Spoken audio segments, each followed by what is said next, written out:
দিচ্ছি। সংসদের সামনে প্রশ্ন হচ্ছে, মাননীয় বিরোধী দলের নেতা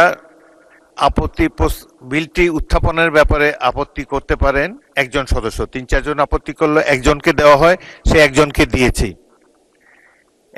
দিয়েছি। আপত্তির ব্যাপারে আর একজনকে দেওয়া সম্ভব না। আপনারা আমাকে স্পিকার বানিয়েছেন, আমাকে তো এই হাউসের রেওয়াজ ফলো করতে হবে। আমি বিরোধী দলের সদস্য হিসাবে অনেক বছর এরকম আপত্তি দিয়েছি, 2 মিনিট সময় দেওয়া হয়েছে, আজকে 6 মিনিট সময় দিয়েছি আপনি বলেছেন বলে। আবার আমরা আমি এখন প্রশ্নটি সংসদের ভোটে দিতে চাই। দয়া করে বসুন, আমি প্রশ্নটি সংসদে ভোটে দিচ্ছি। মাননীয় সদস্যবৃন্দ,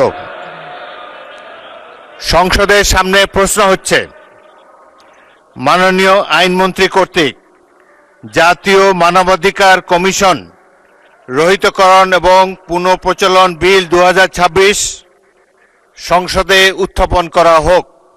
যারা এই প্রস্তাবের পক্ষে আছেন তারা হ্যাঁ বলুন, যারা এই প্রস্তাবের বিপক্ষে আছেন তারা না বলুন। আমার মনে হয় হ্যাঁ জয়যুক্ত হয়েছে, হ্যাঁ জয়যুক্ত হয়েছে।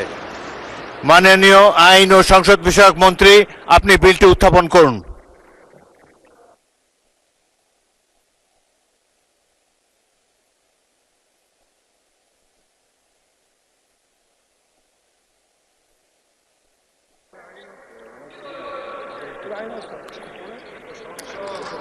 মাননীয় স্পিকার, আপনাকে ধন্যবাদ।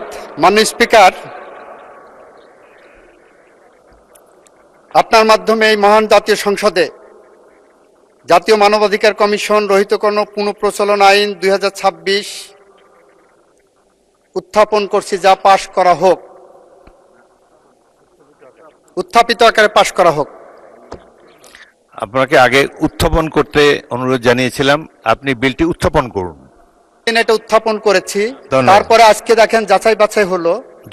উত্থাপনের উপরই তাদের আপত্তি ছিল, সেজন্য আমি বিষয়টি প্রথম দিন হয়ে গেছে। মাননীয় স্পিকার, গতদিন এটা উত্থাপন হওয়ার পরে ডিবেটের জন্য রাখা হয়েছিল, যাচাই বাছাই রাখ পর্যন্ত আগে উত্থাপিত ছিল।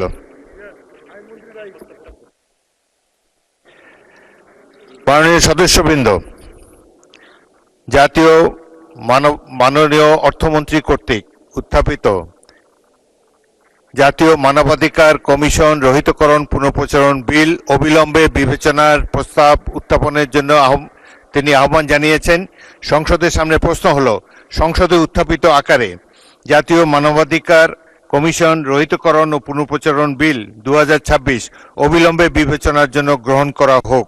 যারা এই প্রস্তাবের পক্ষে আছেন তারা হ্যাঁ বলুন, যারা এই প্রস্তাবের বিপক্ষে আছেন তারা না বলুন। আমার মনে হয় হ্যাঁ জয়যুক্ত হয়েছে, হ্যাঁ জয়যুক্ত হয়েছে। অতএব সংসদে উত্থাপিত আকারে জাতীয় মানবাধিকার কমিশন রহিতকরণ ও পুনঃপ্রচলন বিল 2026 অবিলম্বে বিবেচনার জন্য গৃহীত হলো। মাননীয় সদস্যবৃন্দ, বিলটির উপর কোনো সংশোধনী নেই। আমি এখন বিলের দফাটি সংসদের সামনে পেশ করছি। সংসদের সামনে প্রশ্ন হচ্ছে, বিলের দফা 2 ও 3 এই বিলের অংশ হিসেবে গ্রহণ করা হোক। যারা এই প্রস্তাবের পক্ষে আছেন তারা হ্যাঁ বলুন, যারা এই প্রস্তাবের বিপক্ষে আছেন তারা না বলুন। আমার মনে হয় হ্যাঁ জয়যুক্ত হয়েছে। অতএব বিলের দফা 2 ও 3 এই বিলের অংশ হিসেবে গৃহীত হলো। সংসদের সামনে প্রশ্ন হচ্ছে, বিলের 1 দফা বলবৎকরণ দফা, প্রস্তাবনা, প্রবর্তন এবং শিরোনামা এই বিলের অংশ হিসেবে গ্রহণ করা হোক। যারা এই প্রস্তাবের পক্ষে আছেন তারা হ্যাঁ বলুন, যারা এই প্রস্তাবের বিপক্ষে আছেন তারা না বলুন। আমার মনে হয় হ্যাঁ জয়যুক্ত হয়েছে। অতএব বিলের 1 দফা বলবৎকরণ দফা, প্রস্তাবনা, প্রবর্তন এবং শিরোনামা এই বিলের অংশ হিসাবে গৃহীত হল। মাননীয় আইন, বিচার ও সংসদ বিষয়ক মন্ত্রী মোহাম্মদ আসাদুজ্জামান, আপনি বিলটি পাশ করার প্রস্তাব উত্থাপন করতে পারেন। মাননীয় স্পিকার, আপনাকে ধন্যবাদ। মাননীয় স্পিকার, আমি মোহাম্মদ আসাদুজ্জামান, আইন, বিচার ও সংসদ বিষয়ক মন্ত্রণালয় এই সংসদে প্রস্তাব করছি যে জাতীয় মানবাধিকার কমিশন আইন 2009 পুনঃপ্রচলন করিবার উদ্দেশ্যে আনীত জাতীয় মানবাধিকার কমিশন রহিতকরণ ও পুনঃপ্রচলন বিল 2026 উত্থাপিত আকারে পাশ করা হোক।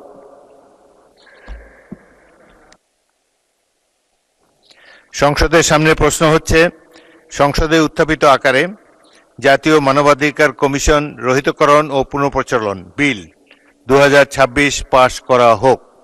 যারা এই প্রস্তাবের পক্ষে আছেন তারা হাঁ বলুন, যারা এই প্রস্তাবের বিপক্ষে আছেন তারা না বলুন। আমার মনে হয় হাঁ জয়যুক্ত হয়েছে, হাঁ জয়যুক্ত হয়েছে, হাঁ জয়যুক্ত হয়েছে। অতএব